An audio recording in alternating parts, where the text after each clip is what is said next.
क्योंकि ये स्वभाव से तमोगुण होने के कारण क्रोध का आत्मा स्वाभाविक है, इसलिए आप इसे क्षमा कर दीजिए, हम आपसे क्षमा मांगते हैं।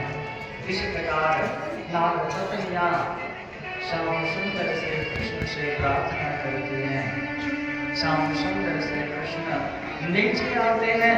ऐसे में कालिया नाग जो अतीत अवस्था में पड़ा हुआ था, धीरे धीरे जब चेतनता आती है तो कालिया नाग भगवान के समक्ष अपने पैरों को जोड़ करके प्रार्थना करता है कि प्रभु मैं तो स्वभाव से ही ऐसा हूँ, तमोगुण की वृद्धि के कारण जाहिर सी बात है कि मेरे अंदर क्रोध आएगा।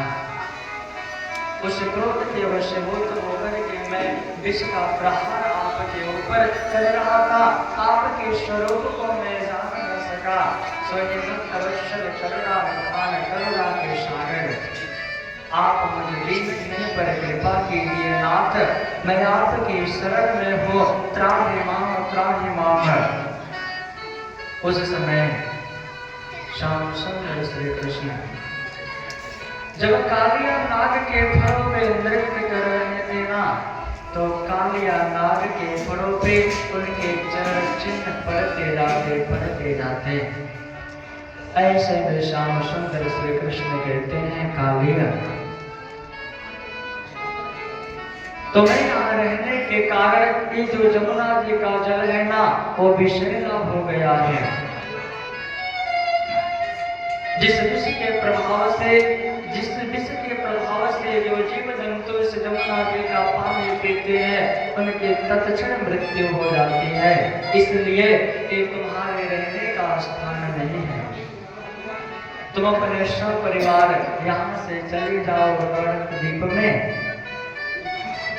जहाँ एकमात्र सर्पों का रहने का स्थान है। अपने परिवार को लेकर के तुम वहाँ पे चले जाओ। इस प्रकार श्याम सुंदर श्री कृष्ण जिनकी स्तुति वंदना करके वो कालिया नाग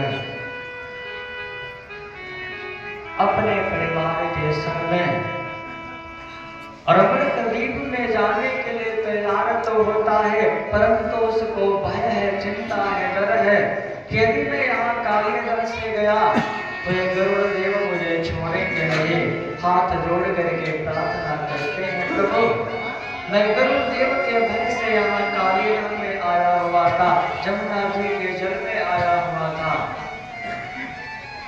और यदि मैं यहाँ से निकल करके जाऊंगा तो गरुड़ देव मुझे छोड़ेंगे नहीं।